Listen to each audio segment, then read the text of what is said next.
Hey guys, Pine Top Jackson here with my friend Joe and my other friend, Alcohol. Joe, are you a big whiskey connoisseur? No, I do not drink anything. But today I am.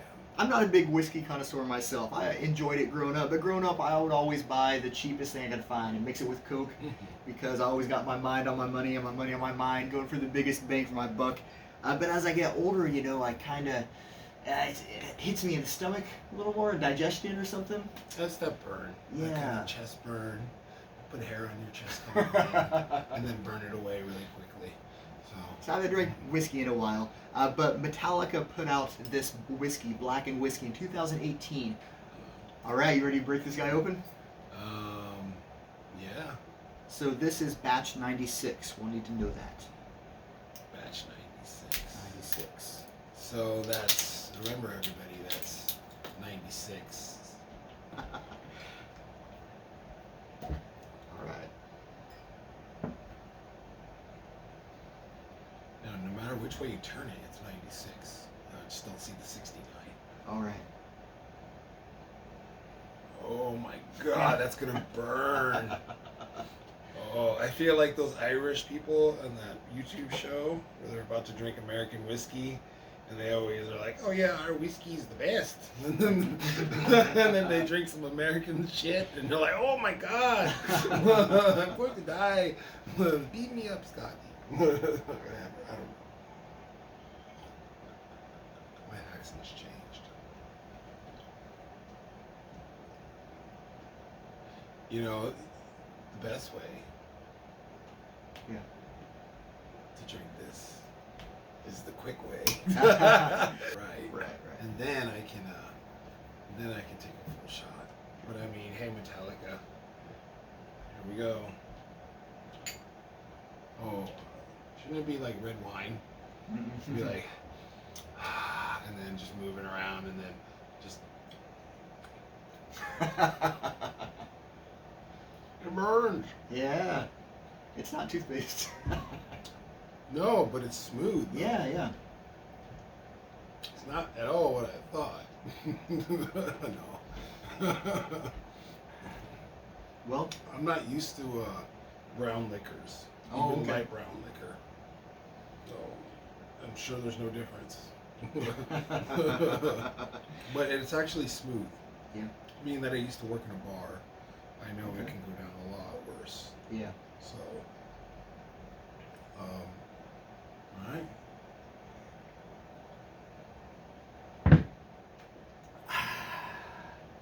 Oh yeah. We're old. Oh yeah. Well, as a non-drinker, I have to say.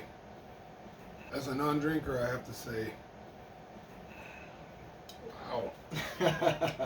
Good. So are you a big Metallica fan, Joe? Oh yeah, I love Yeah. Metallica. I mean, we all grew up with that in high school. So I guess the same as whiskey. I enjoyed Metallica when I was younger. I enjoyed it more when I was younger. Yeah. I It's was not in, quite the same when you're older. Yeah. Maybe because you've heard the songs 1,000 times. Well, I was in middle school or junior high when the Black Album came out, and of course nowadays people are saying the Black Album is when Metallica started softening up, started selling out. But man, to me it was, those songs they have such appeal, such mainstream accessibility. I mean, there was that one song, "Give me fuel, give me fire," and then the whiskey, and the Jarro or Whiskey, whatever. yeah, that's a and all Thin those Lizzy songs, cover. the Thin Lizzy song. Those are okay. Those are pretty good songs. I like those songs. But all the albums after the Black Album just didn't have it. I felt like it was just money after that. Yeah. I didn't see Metallica live until after the Load and Reload came out, and those were, they didn't live up to what I had grown accustomed to. But man, they played for 3 hours and they played all their old stuff. They put on a really good show. You could tell, where it all came from. The day I moved to Sacramento, California, they pulled up to the Tower Records. Oh.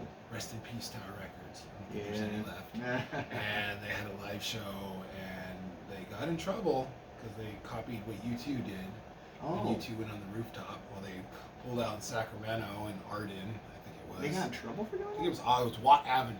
Yep, out in Sacramento on Tower Records. And even my parents were like, we're not doing this. We're leaving right now. Because there were just thousands of people everywhere. Oh, man. The semi, they were playing on a semi with speakers. Did you get to see any of it? I saw them from afar, but... Oh, okay. You didn't get Well, to enjoy the if show. I was a parent at the time, I would have said the same thing. I'm not dealing with all these nut jobs. Yeah. It was just too much. So, What year would that have been? that would have been around 96. Oh, yeah. Maybe 97.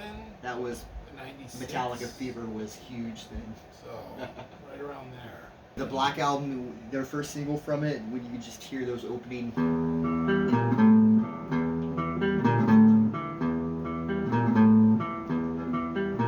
So yeah, that builds up and it just gets you, you know, the drums start coming in.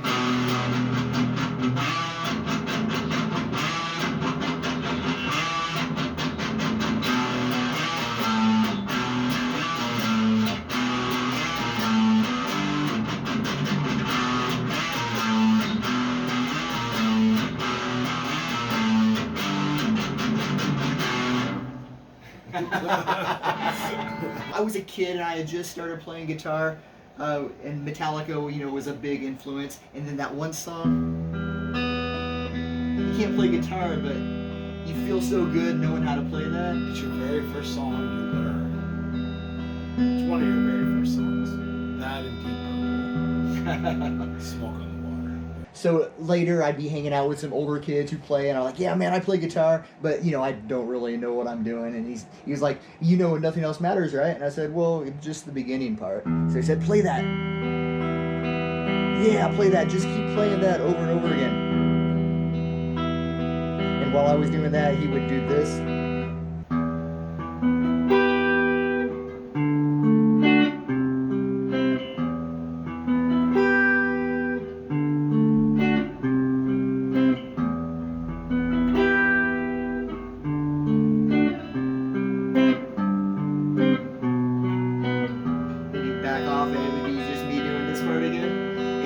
So good, man. It would sound just like the CD. You're like, yeah, man, that sounds just like the CD. He said, yeah, you did that. Me and you did that just now. It was so motivational to a young kid learning to play guitar, man. I loved it.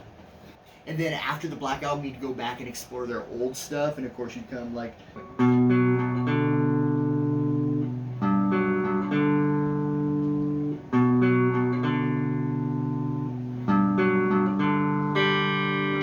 from that, that's the same little chord for their best song, in my opinion, the best song they ever wrote.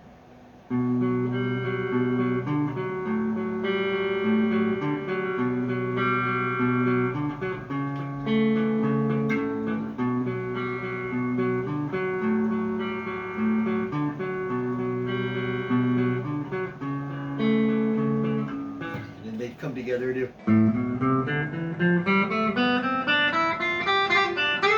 James would do that part, and at the same time, Kirk would be doing it right here.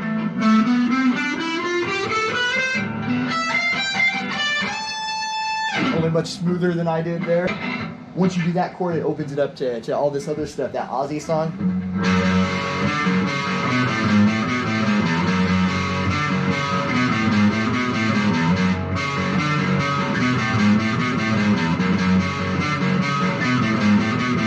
And then there was a Manson song that did something, how'd it go? That's Eurythmics. Something like that. That's the Eurythmics. And there's even a song that does, like, not even moving your fingers around, just holding that chord.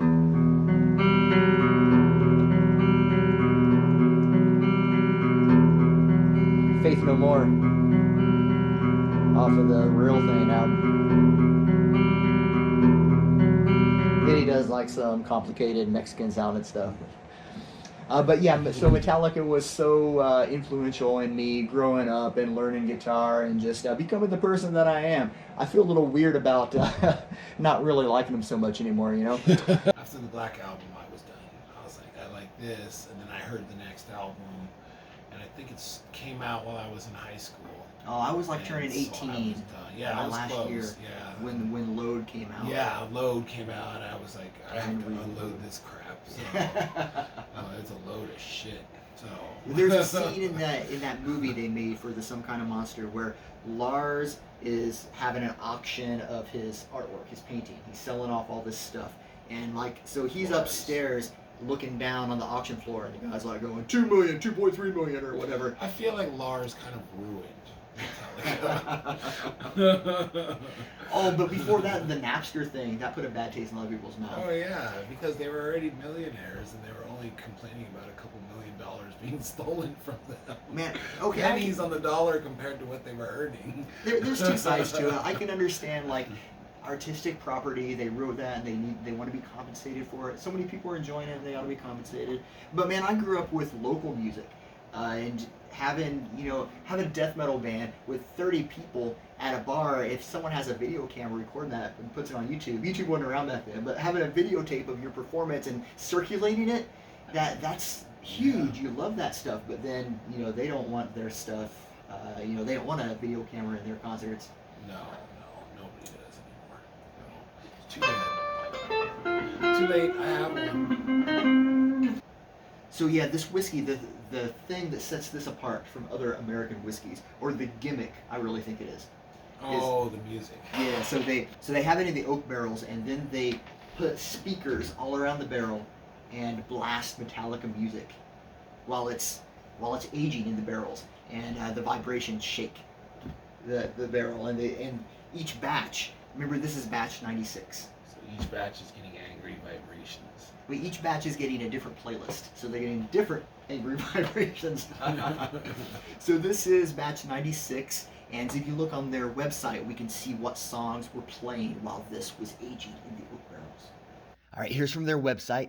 Each batch of Blackened is sonically enhanced during the finishing phase by its own Metallica playlist, selected and arranged by the band members themselves.